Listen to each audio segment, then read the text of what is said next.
What is up? What is going on, everyone? David, SVA Card Collectors. And, another day. Not another dollar, but just another day. Have my boy here with me, so hopefully he doesn't go too crazy, but you'll hear the rocking of the stroller back and forth. I'm sure he'll make his presence known in a bit. There you go. That crackling noise, I think, once again, is an excellent thing for the podcast to hear. So, hopefully you guys enjoyed my talk on the Kaboom. Nice insert. Try to do an article. Time is not on my side here. I got the kids, and just being, able to do it, being left alone, is causing problems. Even to do this podcast is a big deal. So, so let's just get right on with it. So I started looking at 1987 Topps cards, not the Tiffany's, not just 87 Topps. Before I start talking about that, I just wanted to talk about two things. Sorry, guys. One, a Lou Gehrig bat sold for $1 million. Now, I love memorabilia. I used to be more into memorabilia and then cards at some point, but I was more into like the history of it or just looking at the stuff or getting jerseys, but I never got anything. But I would read up a lot about it, and I really enjoyed it. Now, this was from Heritage, and it was a private buyer who bought this. But damn, $1 million, especially during this time, is still pretty damn good, I would say. So now, moving along. Now, we spoke about this yesterday. Flawless was coming out with 2019 football. There we go. That a boy. He's getting all excited about Flawless. That's him. Panini Flawless. It went for, yeah, I know. It's pumped there. $2,250. It went for the box. And it is out of stock. Insane. Everything's out of stock pretty much now. It boggles my mind the amount of money that's being spent even still with everything that's going on. So, and prices are starting to go up. I see a lot of people are selling 2012 Panini Prism cards. My Damian Lillard card just went from like 125, 150 to over 300. I got somebody who's asked me, what's the lowest you'll take? I hate that question more than anything. I don't even respond. It annoys me that much. Because it's just, you're going against yourself. So why would I tell you that? Now, sometimes people do that as a strategy because every once in a blue moon, someone will go, all right, 225. And then you go, all right, I'll give you 210. That's my final order. My final offer. And they'll go, it's only 15 or 20 bucks less. Come on, man. And you already set the bar lower. So I don't do that, especially now that the price is going up because PSA cards are now, they're not rare, but nothing's happening to them right now. So there's that. And there's Supply's starting to dry up in certain things. He might be trying to go to sleep now. Sometimes when he hums, he goes to sleep. And other times he hums just to get ready to yell even more. That's just what babies do. They're just like, sometimes they're jerks, and sometimes they're great. A lot of times they're just jerks. So, now, I was talking about 1987 Topps. Now, this is a junk era, year. One thing that's weird, though, is usually you can get them, you go to card shops or you go to card shows. Remember when they used to have those? So long ago. You can pick them up for $10, $5, $8, $15, right around there. You go on eBay, $30. 25 is like, I haven't seen too many. Ovens, 30, 35, $40, including shipping. I don't know why. I think, I do know why. Because people like me who are getting back into the hobby really want these cards. And they are doing what I told you guys, had you been listening to me the very beginning, I did this. I was buying boxes of 80s cards because I wanted to get them graded because I thought, well, I'm going to pick up graded card. I'll get them, open the boxes up, grade these cards. They'll all be PSA 10s and call it a day.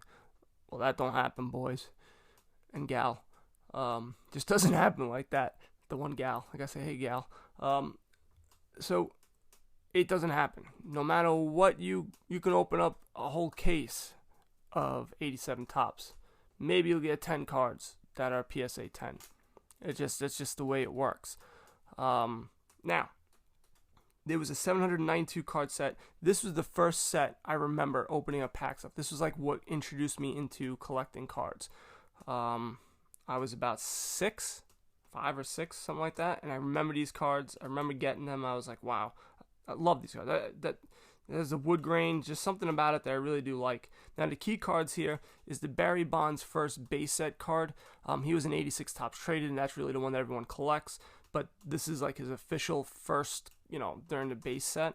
Barry Larkin rookie card, Rafael Palmeiro rookie card. I did not take steroids except for that 1, 2, or 3, 4 times that I injected he should be in the Hall of Fame. I really don't care about that crap, but whatever. Mark McGwire, Bo Jackson, same thing. I think 86 tops traded is his rookie, and Jose Canseco. Those are the key cards. Jose Canseco's got that Topps cup, that gold cup. That's pretty cool. Bo Jackson, I think, has that like rated rookie or something like that. I forget. It's not popping in my head. Don Mattingly is also a card, and even Nolan Ryan are cards that if you get them in a PSA 10, and that's really what I'm going to talk to you guys about. Buying these cards, you can get them. You can pick them up anywhere. You can pick them on eBay real cheap. They're not really expensive at all. Where they become a little bit more expensive is PSA 10s, getting them graded. And again, they're not that crazy expensive. But I will say this, on certain cards, they don't come up that often on eBay. Or if they do, they're really priced really high. For example, 87 tops Barry Bonds goes for $50. $45, $50, $55, $60. Like, they're in that range, in that range. Which is crazy to me for a junk wax box era card. But there is a reason. There have been 13,372 cards submitted to PSA. Out of those, only 1,303 have been a PSA 10, which is not that crazy amount. It's not like there's a ton of them. I mean, 1,000 is a lot, but it's not.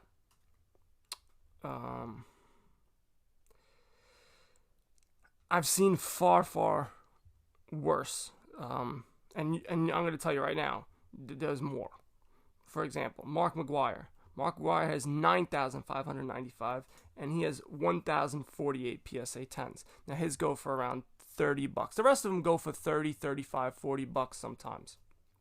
Palmeiro, 5,138, 690 PSA 10s. Decent amount. I'm talking about the ratio. Bo Jackson, 2,934. Out of those, 996 are PSA 10, yet they still go for $30, $35, $40. Jose Canseco's 967 cards total. 139 of them are PSA 10s, which, there's not that many out there. And that's the thing. It's not that the ratio is anything crazy. It's just there's not too many out there. And when you put them up, they sell. Because people like me, other people who are getting back into collecting, those are the cards that they remember. And those are the cards that they want, that they want. And they can afford them, and you can get them pretty cheap. Now, the other thing is you have a lot of other players that don't have too many PSA cards.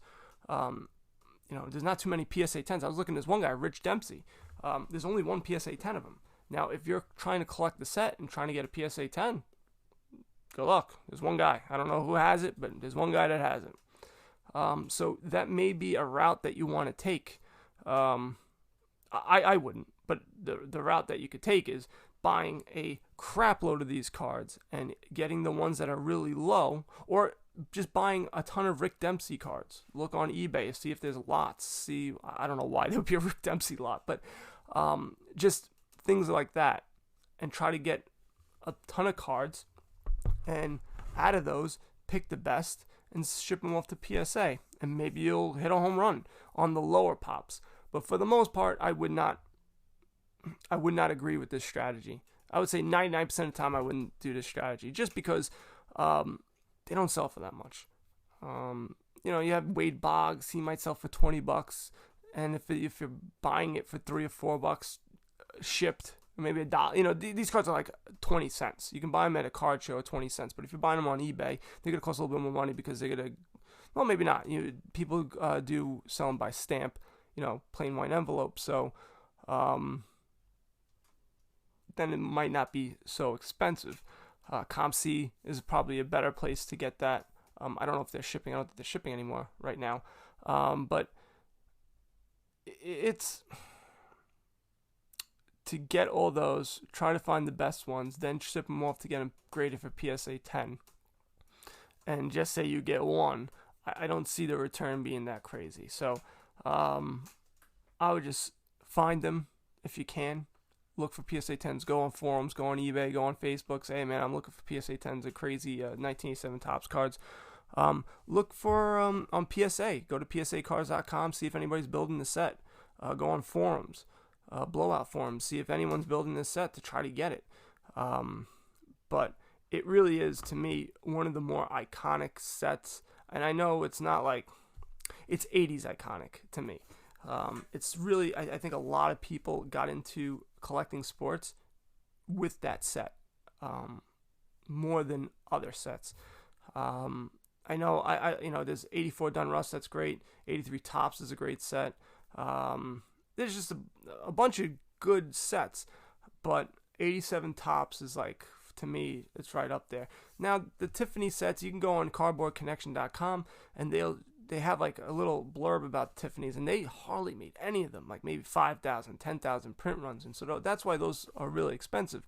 But as far as the base set, really the one to get is Barry Bonds. That seems to be the one that was cost the most money.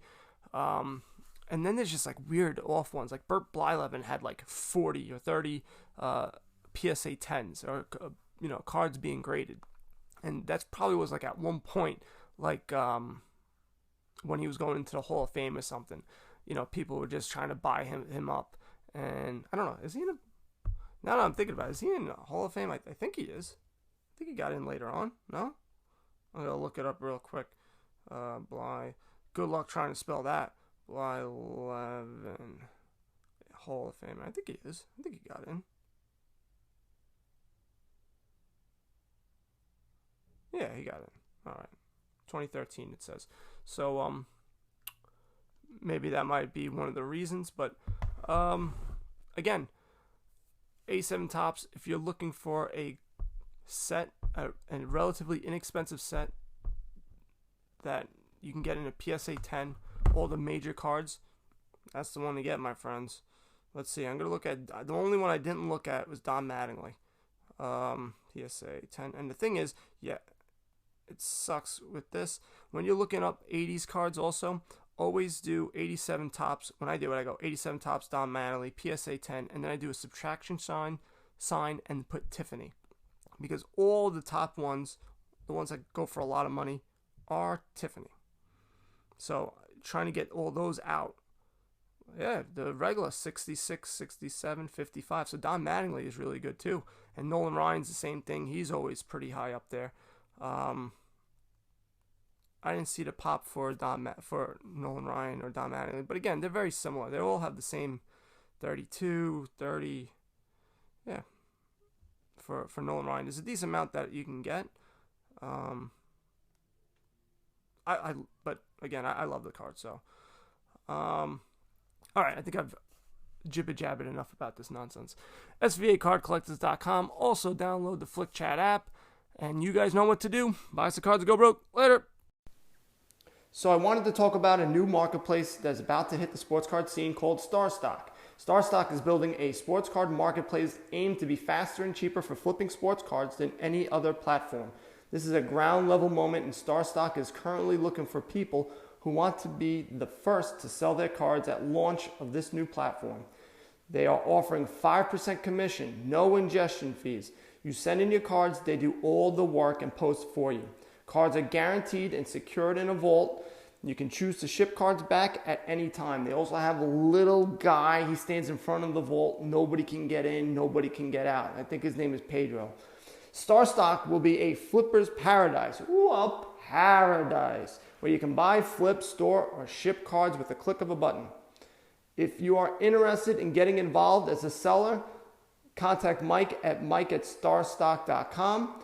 They're right now only looking for rookie cards and prospects of current players.